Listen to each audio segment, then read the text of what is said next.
ma position. Plus de 1000 étudiants ont signé une pétition pour mettre en évidence qu'il y avait injustice. Donc on est là dans quelque chose qui est un total mensonge sur l'interprétation en disant « Ah, ils ont découvert le double discours ». Non, sur le double discours, la mairie a été claire, il n'y en avait pas, mais sur mon engagement, la pression politique a fait que cette décision a été prise et que je poursuis la mairie et l'université en justice pour cela. Ajouter à cela également les propos, mais totalement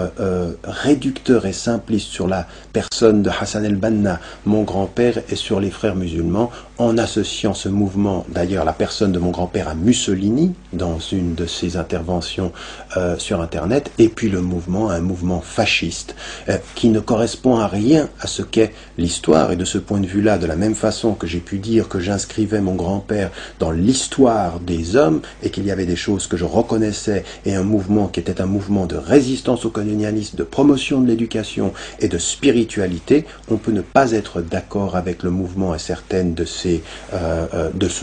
organisations et de ces engagements, mais on ne peut pas faire dire à l'histoire n'importe quoi et procéder par des raccourcis, d'autant plus que en 1946, en 1947, il critique l'évolution extrêmement dangereuse de l'Europe par les nationalismes et le fascisme lui-même dans des textes comme l'un qui s'appelle « Vers la lumière » et ce à quoi nous appelons les hommes. Donc ce sont des textes qui sont de ce point de vue-là extrêmement clarifiants et donc on ne peut pas réduire les choses de cette façon-là. Donc ce qu'on ne saura pas à la suite de la discussion, c'est qu'effectivement elle ne cesse de parler de musulmans laïcs, de musulmans démocrates et on ne sait pas de qui il s'agit. Elle ne précisera jamais de quoi. On a l'impression au bout du compte, son rejet le rejet de Caroline Forest de la religion est tel que finalement tout musulman pratiquant, et même tout religieux, tout chrétien pratiquant est trop chrétien, trop musulman, trop pratiquant et donc on a l'impression que ces musulmans modérés, ce sont des musulmans qui ne sont pas pratiquants ou des musulmans qui sont d'ex-musulmans. J'ai pris l'exemple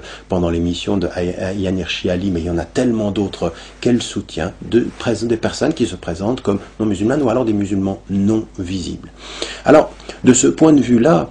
ce qu'il faut retenir, c'est que la définition qu'elle donne, une espèce de rapport extrêmement sectaire et dogmatique avec le fait religieux, et qui est finalement un athéisme ou un rejet du religieux qui est plus sectaire, plus fondamentaliste parfois dans sa prise de position, on a pu le voir pendant l'émission, que ce qu'elle dit vouloir rejeter. Alors, j'aimerais conclure en disant, on pourrait avoir l'impression, à la suite de ce débat, que c'était un conflit de personnes, et qu'on peut se demander d'ailleurs pourquoi pendant les 7 dernières années,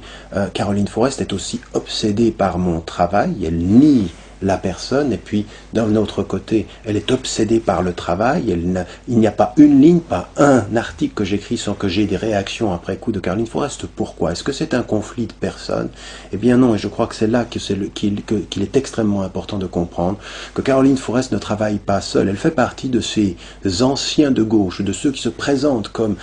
des gens de gauche et qui ont viré sur un certain nombre de thèses, et en particulier sur la question de l'islam, très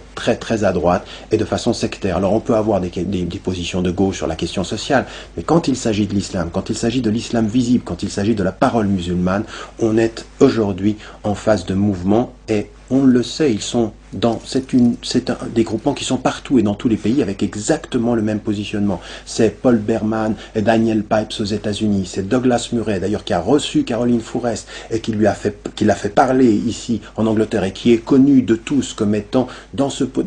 point de vue-là extrêmement dur sur la question de l'islam visible, sur le multiculturalisme. Vous avez de la même façon en France Bernard-Henri Lévy ou Glucksmann qui sont des gens qui hier se disaient de gauche ou se disent encore de gauche, mais quand vous voyez les positions, elles sont toujours les mêmes. Et qu'est-ce qui est en jeu ici? C'est la présence de citoyens de confession musulmane qui assument leur islam, qui sont pratiquants et qui n'ont aucun problème avec la société. Et au contraire, ils parlent de citoyenneté. Et ce que je fais depuis 25 ans, pousser les citoyens de confession musulmane à être des citoyens engagés, à prendre la parole, à participer au débat politique, à participer à tous les débats de société. Ces musulmans-là, qui ont une conscience politique, qui ont une conscience sociale et qui participent au débat de société, sont dangereux pour des raisons qui sont effectivement des raisons d'émancipation politique, d'émancipation religieuse même, mais aussi parce qu'ils ont une parole politique internationale, aussi parce que de là où ils sont, ils feront entendre la voix des opprimés, et en particulier des Palestiniens.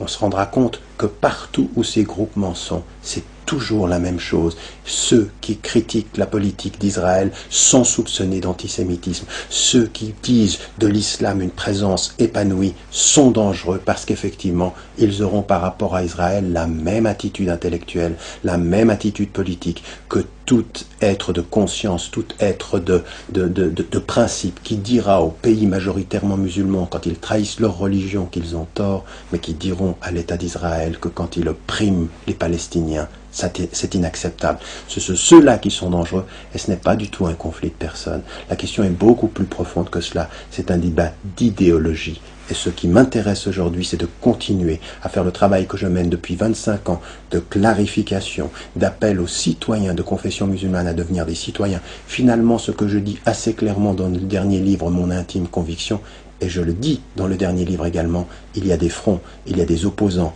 il y a des gens qui ne veulent pas entendre cette parole-là, et la meilleure façon de le faire, c'est de leur couper la parole ou de faire en sorte qu'ils n'interviennent pas dans les forums, à la télévision ou à la radio. Et vous entendrez aujourd'hui Caroline Fourest dire partout, ne l'écoutez pas, écoutez-moi, écoutez mon interprétation, qui est dogmatique, qui est ouvert au débat démocratique, qui est ouvert au débat pluriel. C'est à vous de faire votre choix, mais sans naïveté et avec la conscience de personnes qui lisent ce que les personnes disent et non pas ce que certains commentent quand ils commentent idéologiquement. Merci de cette écoute et j'espère que ces quelques minutes auront permis de répondre à toutes ces personnes qui auraient voulu avoir des réponses plus claires ou en tout cas de comprendre quelle était la position que je pouvais avoir à la suite d'un débat qui finalement a montré qui était dogmatique et qui était prêt au dialogue.